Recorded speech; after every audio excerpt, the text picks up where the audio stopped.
Thank you, Mr. President. As a servant to the people of Queensland and Australia, I'm here to discuss with the Chamber and the Australian people how we will rebuild our great nation. To the 600,000 people who voted for Pauline Hanson's One Nation, I owe a particular debt of gratitude for the privilege of serving our state and country. I will honour all Australians by restoring our Constitution, restoring our national sovereignty and restoring freedom via this chamber and in my everyday life. All of us, as One Nation senators, are going to say the things that need to be said and do the things that need to be done. We are not worried what the establishment says about us. We're not here for the establishment. We're here for everyday people and our nation. My passion for politics and policy was unleashed during the grassroots uprising of the Australian people against the reviled and dishonest carbon dioxide tax. A new tax on carbon dioxide based on a lie and founded on a dishonest agenda. I became a volunteer spokesman for the Galileo movement, working with great Australians such as Jacques Laxale, Paul Evans, John Smead, Kay Smith, Viv Forbes, Judy Ryan, Anne Easby, Jennifer Marahasi, Ian Plimer, Leon Ashby, Joanne Nova, Jim Simpson, Mike Elliott, Michael Darby, Alan Jones, Grant Goldman and the late Professor Bob Carter, and many other scientists and grassroots activists against the carbon dioxide tax and for restoring our nation's sovereignty. As a result of climate policies, Queenslanders, everyday Australians, have lost jobs, paid higher taxes, wasted opportunities, lost businesses and frittered away scarce resources. Nowhere is this issue more important than our resource-rich state of Queensland, which stands to lose the most of all states. Does it not concern senators that the hyperbolic predictions from the hysterical likes of Tim Flannery, David Caroli and Ross Garnaut have not come to pass? Again and again and again, for nearly 30 years, climate activists have been warning us that we have just 5 years to act. Every time, nature has proven them wrong. Flannery beclowned himself, saying at the start of this century, Brisbane's dams will never be full again. Aren't we all sick of it? Because the Australian public certainly is. John Cleese said recently, I would like 2016 to be the year when people remembered that science is a method of investigation and not a belief system. But for too long, blind faith, contrary to reality, has ruled. Now, my qualifications include an honours engineering degree covering atmospheric gases, including carbon dioxide, from the University of Queensland. Also, an MBA from the University of Chicago Graduate School of Business, famous for rigorous statistical analysis. In the real world, I obtained statutory qualifications covering atmospheric gases with rigorous responsibilities for hundreds of people's lives. My studies reinforced the importance of empirical facts, hard data and physical observations that are essential and needed to prove cause and effect. My area of studies focused on earth sciences and geology. Australians should be able to rely on the information from Australian government bodies and institutions, but we can't. I have used freedom of information requests, correspondence and reports from the heads of the CSIRO, the Bureau of Meteorology, the UN, universities, to show there is no data proving human use of hydrocarbon fuels affects climate. None. We all use Australia's resources, that is gas, coal and oil, to produce energy. These resources contain hydrogen and carbon that produce water and carbon dioxide, both gases essential for life on Earth and both not a pollutant. Yet the core climate claim is that carbon dioxide from our human activity will one day, someday, catastrophically warm our planet. Now, like Socrates, I love asking questions to get to the truth. So I asked the question, over the last 130 years, what was the longest single temperature trend? Is not the inconvenient truth this, that from the 1930s to the 70s, during the period of the greatest industrialisation in human history, when our carbon dioxide output increased dramatically, atmospheric temperatures cooled for 40 years straight. Another inconvenient fact, Temperatures statistically have not been warming since 1995, 21 years. Records show there have been warmer periods in Australia's history than the current decade. Temperatures are now cooler than 130 years ago, and this is the reverse of what we're blatantly told by the Bureau of Meteorology, that has manipulated cooling trends into false warming trends.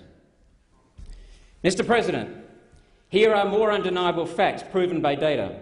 Firstly, changes in the carbon dioxide level are a result of changes in temperature, not a cause. That's the reverse of what we've been told. Second, we do not and cannot affect the level of carbon dioxide in air. That too is the reverse of what we've been told, and that means we cannot and do not affect global climate. Third, warming is beneficial. After all, science classifies past far warmer periods as climate optimums. Again, the reverse of what we're told. It's basic. The sun warms the Earth's surface. The surface, by contact, warms the moving, circulating atmosphere. That means the atmosphere cools the surface. How then can the atmosphere warm it? It can't.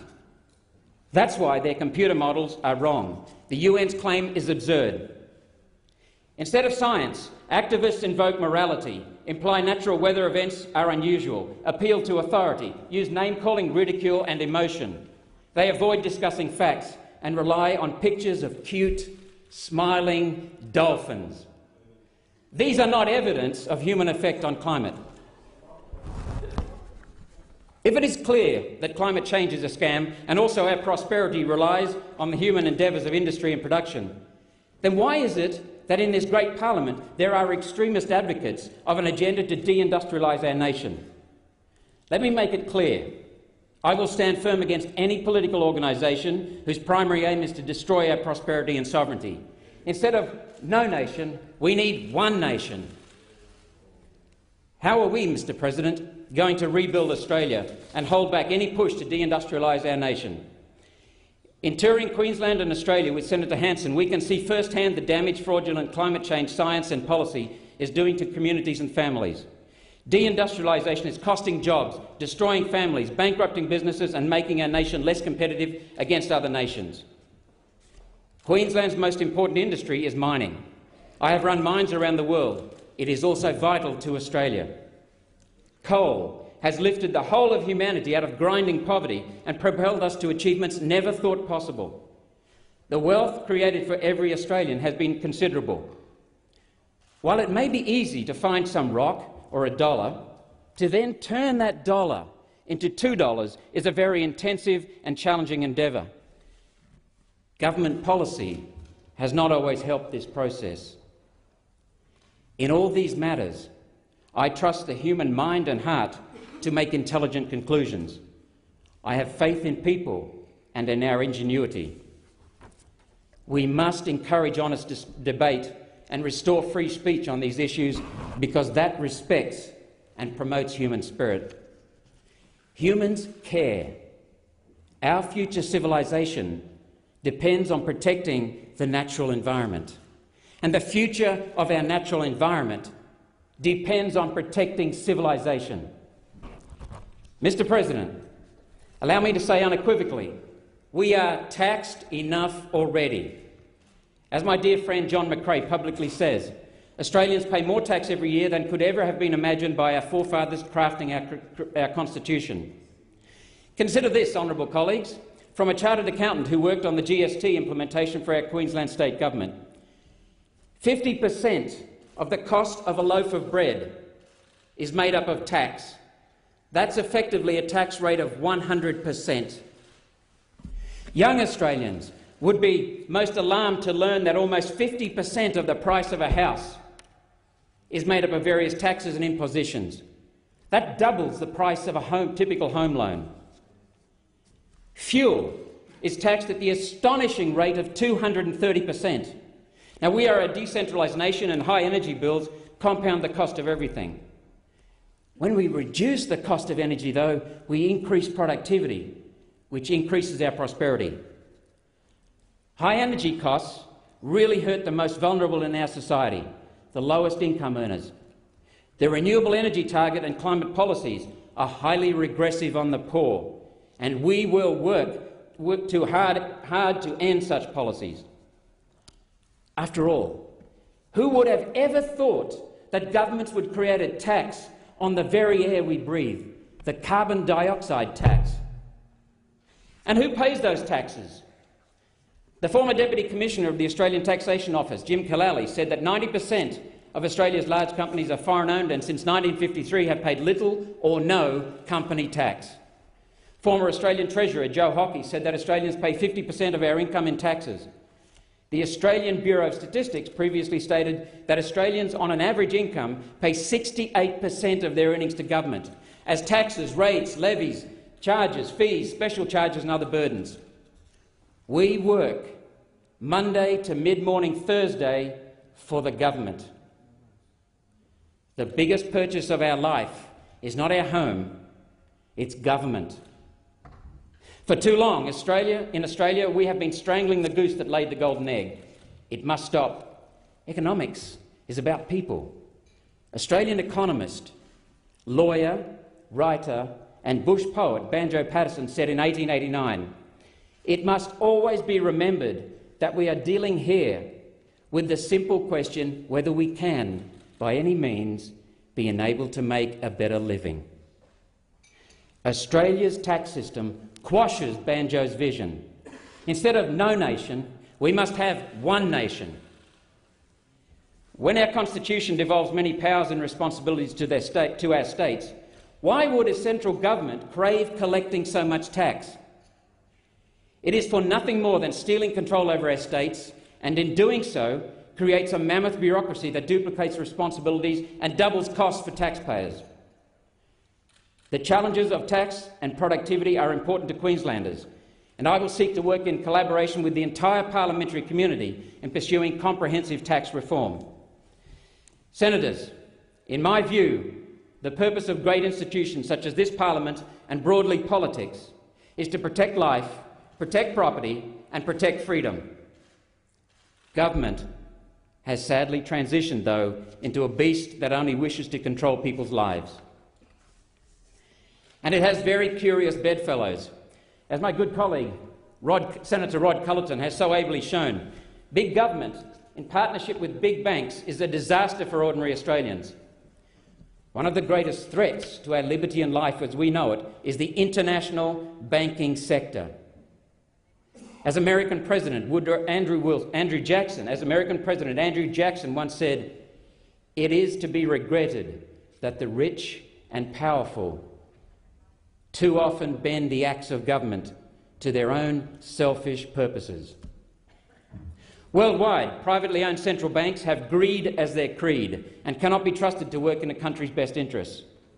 A royal commission into the banking sector and currency is just one tool needed to expose what the big international banks are doing to trash our country. In 1889, Banjo Paterson identified the core problem very simply when he referred to international banking as the trusts and monopolies whereby labourers are robbed. Australia again needs a people's bank, like the Labor Prime Minister Andrew Fisher's Commonwealth Bank started in 1912. A people's bank is an established policy of our party, a people's bank that focuses on building infrastructure and securing capital for Australia's needs. This people's bank will boost productivity and shield the country from the manipulation of our economy so often exerted by the tight-knit international banking sector. Unlocking the potential of Northern Australia and regional Queensland is a most pressing issue facing our state and the broader Australian community. A people's bank would open new opportunities to make these areas the driver of our economy, with better infrastructure bringing investment and capital to the regions. We need to encourage business to move our operations north and focus on our huge potential. Instead of no nation, we must have one nation. We recently received an excellent presentation from the Immigration Minister, Peter Dutton's team. Their core policies are protecting our borders, are saving thousands of boat people's lives and are enabling thousands of genuine humanitarian refugees thanks to Senator Hanson's courageous policies 20 years ago. Australians everywhere have told me and my colleagues, including Senator Burston, how important it is that our nation's values and culture are protected. People allowed into our country, Australia, must live by our laws. Growing up, my parents taught me to respect all cultures and religions. I lived with people of all faiths: Hindus, Muslims, Buddhists, Sikhs and Christians. Australia has developed a society where people of all faiths are free to get along. In particular, we must maintain our well-developed standards on the treatment of women and girls and children in general, and the equal advancement of people from all ancestries and all colours of skin. We should welcome anyone of any background who wants to live in peace. But for those who don't plan to integrate into our culture and laws, we need to protect our borders and keep them out. My hope is that we will have a fairer immigration system, a system that stringently tests individuals in their commitment to Australian values. At the moment, we test people wishing to take citizenship on Don Bradman's batting average. So I ask the question, why don't we test people more properly before they come to Australia on upholding our great nation and our laws? Australia's values and way of life are also at risk from insidious institutions such as the unelected swill, that is the United Nations. The people of Great Britain, United Kingdom, recently spoke, and I have great admiration for the way they broke free of that socialist, monolithic monster, the European Union. The EU is a template for total socialist domination of Europe through unelected bodies such as the IMF, forcing their frightening agenda on the people. It is also the UN's template, and Australia must leave the UN. We need an Oz exit. Thanks to many researchers like my colleague Graham Williamson and Graham Strachan, people are waking to the UN destroying our national sovereignty through implementation of the UN's 1975 Lima Declaration and 1992 Rio Declaration for 21st century global governance. Often known as Agenda 21, more recently as Agenda 2030, signed quietly by the then government and sneakily implemented by ministers of every government since. Under the guise of biodiversity to steal property rights, sustainability to pass regulations controlling people, and climate change to push foreign control using unlawful agreements like the Paris Sham. Let me say, the people of Australia are desperate to regain our sovereignty. We need to rebuild our nation. Australians have had enough of foreign control, enough tax, enough theft of our prosperity and future. Australia is on a precipice. We can fall off the edge if we continue to become an unproductive nation which hinders enterprise through high taxes and gross abuses of power, such as taxing the air we breathe. We once thought we were a poor nation when we were actually rich. Sadly, we now think we're a rich nation, yet we are becoming poor. Instead of no nation, we must have one nation. People can be confident that I will advocate for them authentically from my heart, always in the national interest. I will show the highest ethical standards in my advocacy. My greatest passion is freeing people to reach their potential through strong leadership, to be individuals able to pursue dreams and aspirations as citizens of the greatest nation on earth, the greatest nation on our precious, beautiful little planet. Together, we have a lot of work to do, Australia, and I'm humbled to be entrusted in doing this amazing work with the Australian people. Finally, no one can show testimony to my belief in the enduring power of human nature more than the great Pauline Hanson. With the indulgence of this chamber and with the Senator's permission, I'll refer to her as everyone knows, Pauline. Our Pauline, the people's politician. She is one of us, and we are just like her.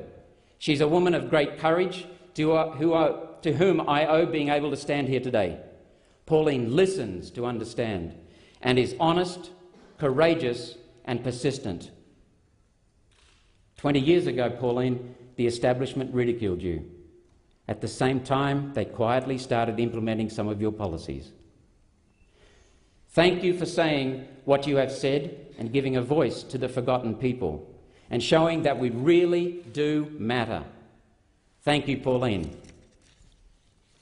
I must thank the amazing James Ashby. As with Pauline, they threw everything at you, mate, and you stayed strong and true to our cause, and you kept your integrity. You are one of the most capable people I have ever met anywhere. Thank you, mate. You have a great team at One Nation behind you, Pauline, and I thank all of our campaign team, in particular Soraya Berrick, for your brave and loyal spirit. Thank you, Soraya. I have been working voluntarily on these causes close to my heart for 8 years to shed light on so many injustices.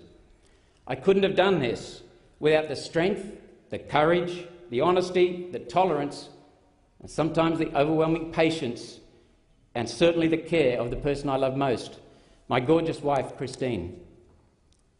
Together, we are blessed with the love of our children, Shane and Kelsey, who have the strength to challenge and who are always close to my heart.